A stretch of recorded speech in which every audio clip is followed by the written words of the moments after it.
Hey, how you doing? Welcome back to Ground Zero Salem. Finally, it's Pat. So you probably noticed a few things immediately. One, no intro. Two, I have this blind thing behind me. It's because I'm not home. I'm in Florida. And sadly, the reason that I'm in Florida is that my mother has passed on. She struggled with ALS for not very long, about a year and a half ago. We started noticing the symptoms of it. She was diagnosed in December of last year, and we just lost her a couple of days ago. It's funny, now that the shoe's on the other foot, there are a few people in the vinyl community that have brought up like intensely kind of personal stuff. A few people specifically I'm thinking about whose mothers have passed away, and I always watched it and was like respect, but I don't know if I'd ever do that. I don't really talk about personal stuff that much other than mentioning family things here and there, having my wife on one time. But I thought, my mom was actually a fan of this channel. She watched it a lot when she got sicker and could do less. Her and my stepdad watched a bunch, including the streams. She was particularly a big fan of Marty Worm, but who isn't? So I thought I would pillage their record collection and show off some of their records that I grew up listening to around the house as a nice tribute to my mom. Some of these have tracks that were played at her funeral.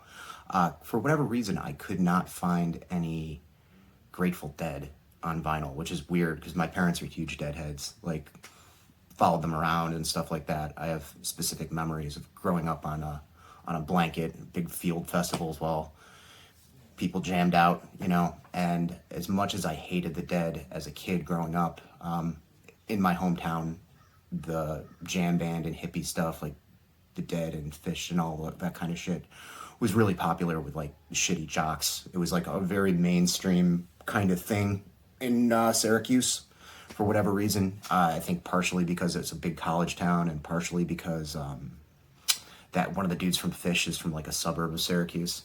Still can't stand Fish, but I don't know, something about the nostalgia, something about memories of spending time with my parents.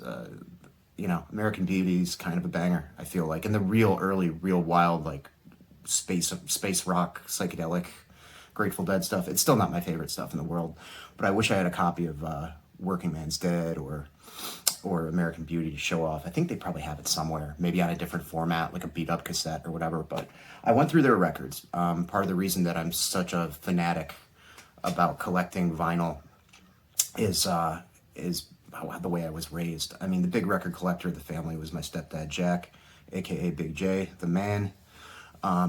And just poring over all these LPs, just pulling them out and looking at them, and it was a lot of, there's nothing, he's a pretty highbrow dude, so there wasn't anything like really heavy, I mean, plenty of people from his age bracket were into Sabbath, AC/DC, early Kiss and stuff. He wasn't one of those guys. He was really into Zeppelin, and that's about as heavy as he got. But I used to just love like pulling out Pink Floyd records, looking at like particularly the artwork for the wall, those weird butts with the judge wigs, whatever the hell that's supposed to be about.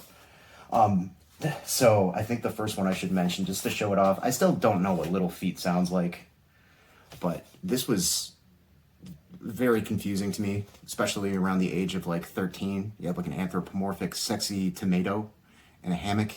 I still don't know what the hell's up with that. I don't know what this band sounds like, but this is a record I used to pull out and be like, what is this? And I really like in the gatefold here, this is, it says no admission to anyone wearing motorbike gear or any metal studded clothing. I don't know if that's a statement about like a line in the sand with the types of people the band doesn't like or what. This came out the year I was born, 78 on Warner Brothers Records. Appears to be a double LP. I think it's live. Do you listen to Little Feat? Do you know what Little Feat sounds like? Put it down in the comments below. Then we've got Velvet Underground. So, I don't even know what this is. This is the Golden Archive series. It seems to have like a greatest hits kind of thing. Songs from the Banana record, I think. I'm not a big expert on Velvet Underground. Candy Says, Sunday Morning, Femme Fatale, White Light, White Heat, Heroin, I'm Set Free, Here She Comes Now. Yeah, it looks like a kind of like a cheap best of, I think. This was a band that my parents really tried to push on me when I was getting into punk. when I was getting into a lot of death metal. You know, I think they were trying to kind of relate with their younger son, their only son, that they were, you know, they would try to push stuff like Velvet Underground and even Elvis Costello on me because the lyrics were dark, and I didn't get it for years. I didn't appreciate anything that wasn't, you know, blasting fast with growly vocals because I was a big death metal kid for most of my high school career. You know, I liked the lightest stuff that I liked was like Black Flag and GBH. And then I got to bring up the Elvis Costello records because this is an artist that I do really love and that I listen to frequently. Something that they really passed on to me. I danced the mother-son dance at my wedding to What's So Funny About Peace, Love, and Understanding from Armed Forces. And this is a great LP. You know, he's got 2 or 3 records that are just almost unstoppable. Like, every song is great. This Year's Girl, No Action, The Beat, Pump It Up, which is awesome. You Belong to Me, Lip Service, Radio, the song that was a big controversy when it came out because he played it on SNL when he was told not to because it was criticizing the whole radio industry at the time, if you know anything about that. Beastie Boys covered it years later on SNL as sort of a wink and a nod to that era and, you know, the balls that Elvis Costello had at the time. This is probably my second favorite. My Aim Is True. The song Allison on here is what they named my sister after that song. Watching the Detectives, that's the song with the dark lyrics about detectives digging a body out of a lake. I remember my mom and my stepdad really talking that up to me, like, hey, this is morbid, check it out. Welcome to the Working Week. Definitely a jam I put on when I'm trying to feel motivated to get out of bed. Angels Want to Wear My Red Shoes, definitely one of the prettiest songs that he wrote. He just was a great power pop, new wave guy. And growing up around that, like certain things like The Damned and the Buzzcocks when I was getting into punk made a lot of sense because this was always playing in the background. They also were into the Pretenders and like some Clash stuff, and that was all gateway shit. This was a kind of a big surprise to me.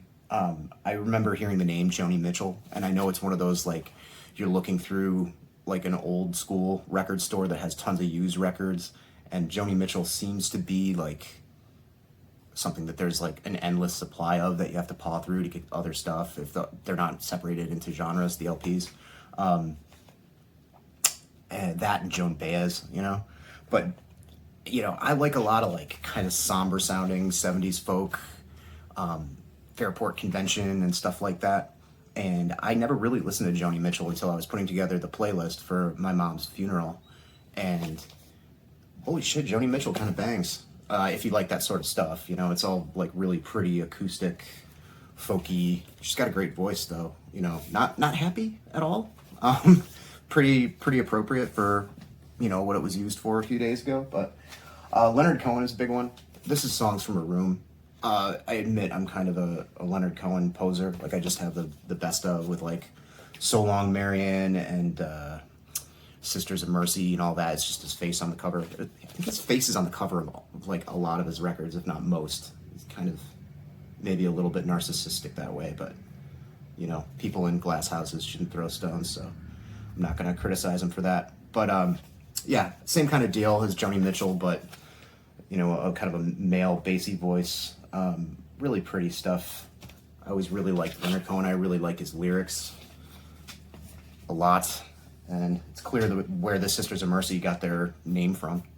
This is a great one. Still in Shrink, Open Shrink, Record Theater in Syracuse, New York, on Erie Boulevard, if that was the location. There were a couple. It was a chain in my hometown. Undoubtedly, Jack got this from that location years and years ago. It's still in pretty good shape. I should probably take the shrink off so it doesn't mess up the jacket. But Damn the Torpedoes, Tom Petty and the Heartbreakers. Sorry, there's no editing here, so you're gonna have to deal with my occasional mouth mumbles, stutters.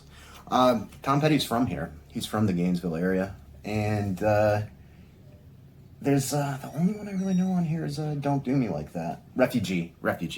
Ain't Gotta Live Like a Refugee. One of those artists that I think Free Fallin' was the big hit when I was like watching a lot of MTV as a kid. And it was a cool video for me because it had pro skaters in it. I think Gator was in it. Ugh. Or his girlfriend or something. There was something Gator related about it, which kind of sullies the memory of it. But there's, skateboarders riding on a half pipe and getting in fights at the mall and stuff.